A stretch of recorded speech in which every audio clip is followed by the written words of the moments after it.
This video picks up from the one where I go into preparation of CopperCoat and the storm rolls in. Number one, the video was just too long. I had to post what I had. And number two, it was a good breaking point. We couldn't do any more bottom job at this point, so we took a break. Chris joined a couple of his friends, Rich and Colleen, on their Leopard 45, and so he got to get back to the water for a little while, a break from all the boatyard work. It also gave him a chance to experience another boat, how it sails, what the room is like, functionally how it works out. Meanwhile, I visited our daughters, and then I came and joined Chris. We had asked the boatyard to do some of the sanding. They didn't get much of it done, but it did help us along. We enjoyed a get-together at Regatta Point, and then got back to sanding and preparing. So this is barrier coat day. After all the sanding and sanding and sanding and sanding, and you know, degreasing, getting it very clean, and waiting for the sun to come out, now it was the day to put the barrier coat on. This is ceramic coat, 426. We bought it to go with the copper coat that we're going to be doing tomorrow. We got 1/4 inch nap rollers, and this looks to us a little too much texture. It went on real thick. Kind of concerned that it's not going to be smooth enough. At this point, I don't know what to do. Should we continue on? I don't think we're going to be able to sand it smooth later, so kind of have to hope for the best. Haven't found anybody else talk about this, so I'm hoping this can prompt more conversation so people in the future can do it right. We'll continue with some updates as we go along. A few hours ago, I spoke really quickly because I think we were a little bit upset with the way how the barrier coat was rolling. We went to West Marine and were able to get 1/8 inch foam rollers, epoxy foam rollers, the West Systems 800, and continue the other pontoon. This is the port side with that 1/8 inch, and it went on real thin, real smooth. It was real nice, but harder. So we came back and we actually rolled over this again. So we've got it a little smoother than it was before.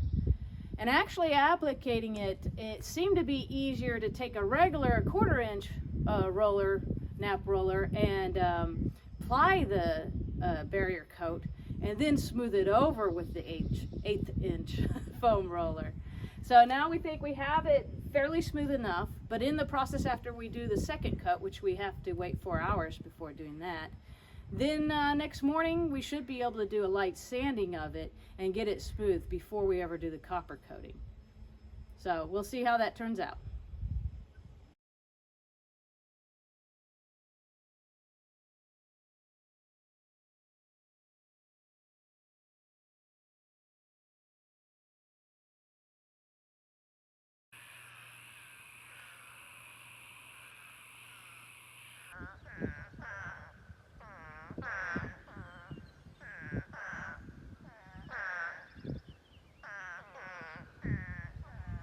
So this has now been on the boat for 36 hours, and because it's more than 24, we have to sand it.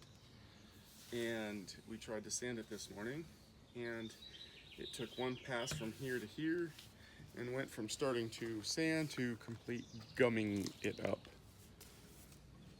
Oh, you can see it, yeah. Yep. The camera couldn't see it. And therefore it's not cured enough to sand, even after 36 hours.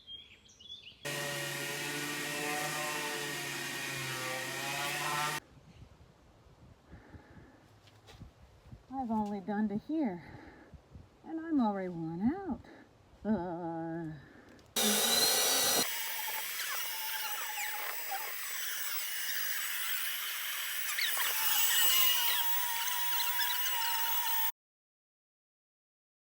We started to feel the effects of being anchored in the boatyard. Even the birds started to nest in our sail bag. Pulled out all that stuff too. Oh. blooming bird that, yeah.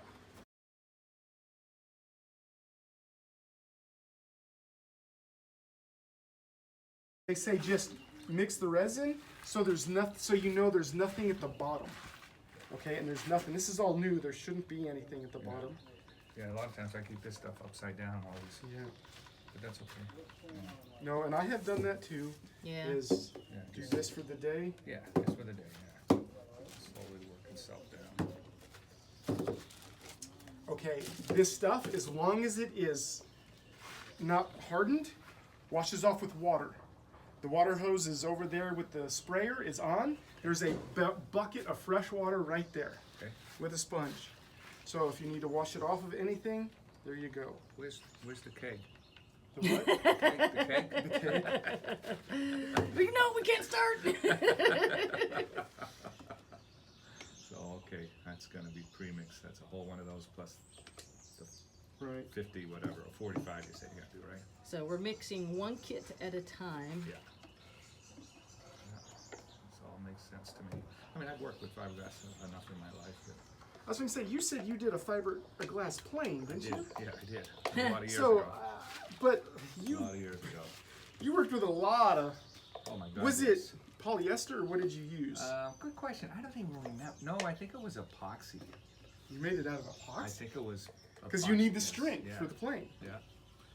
And it was, and a lot of times you do a little bit at a time. Sometimes you'd be thickening up for certain applications. I mean, it was a lot of different kind of mixes, Yeah. depending I on bet. what part of the plane you were doing. Okay, so one whole of those. I guess we're ready. Oh, a whole one of those. A whole one of these is 1 to 1, Oh yeah, okay. For some reason I At thought you said that was, 8:50 and that's 58 1 a.m. liter. okay. Why did I think you were talking 50 milliliters of hardener in there? Well, no, 50 milliliters of isopropyl alcohol is the thinner. I got you. And this is 99% also. So here's 20 mils.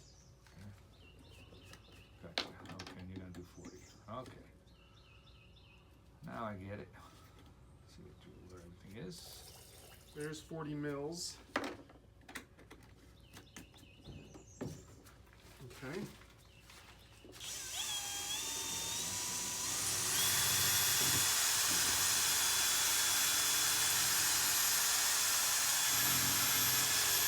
And you do have to be careful. These buckets are Okay. what I would call We're kind of thin. Yeah. How long are you No. supposed to mix? I it started doesn't the give us a stopwatch. time, but I'd say normal epoxy 2 minutes. Okay. So it's kind of turned this creamy color.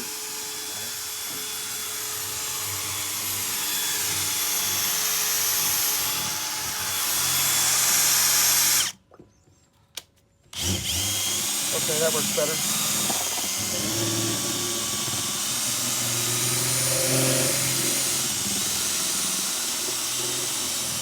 Okay, Teresa, or Rich, one of you, Teresa's recording. Slowly start pouring that. Okay, he's getting his mask on. Good idea.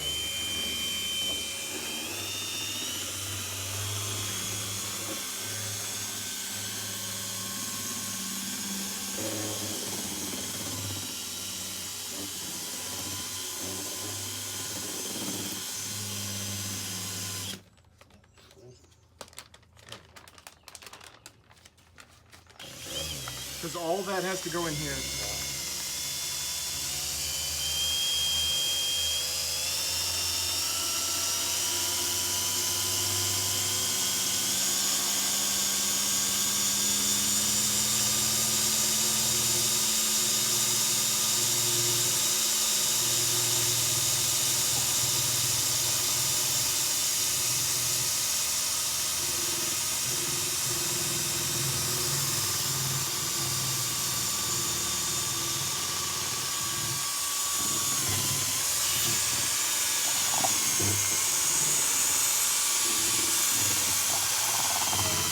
Now at the 2-minute mark.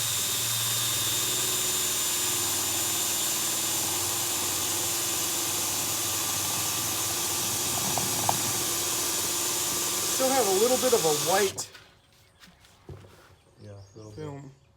Well, you got the spoons as well to break the side. But I'm thinking that's well mixed right there. That's very well mixed.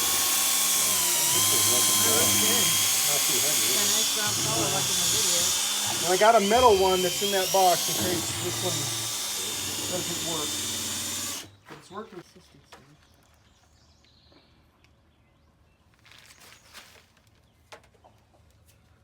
Just about guarantee you're doing professional. There is. Okay. Grab a tray and start on the side. All right. Outside. Yes. I stopwatched every coat, the duration of the application of the coat and the time between coats. This is now the fourth coat going on the port pontoon.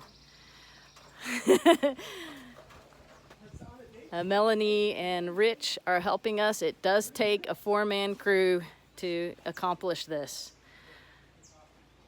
And we are on third coat, going on third coat for the starboard. We've been going at it since about 8:30 a.m. this morning.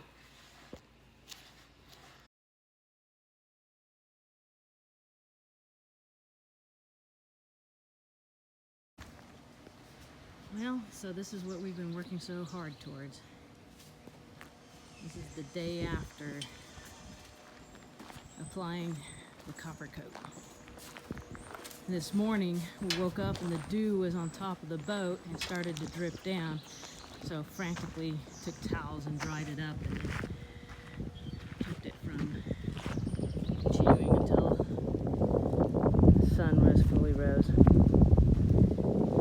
Looks brown right now, and you'll see in later pictures or videos.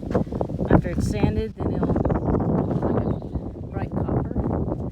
And then after that, it will turn the greenish color, kind of like the Statue of Liberty.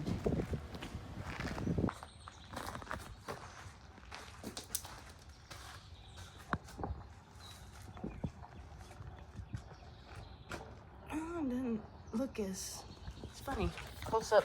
Well, the rain skirt works using tar paper, the roofing paper. Cut it in half so it's kind of wide, and then just drape it. Comes right off. Okay, talk about holding stuff up by sewing. Look at these straps. These straps are what, 12 inches wide? And they're sewn together. And it's holding up 30,000 pounds of boat all weekend.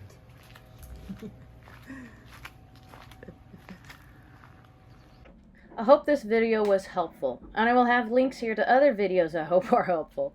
If you have any questions, just email sv.heyrayray@gmail.com. I know there is a lot of devils in the details that goes on with the CopperCoat, and I just could not include it all. Thank you very much.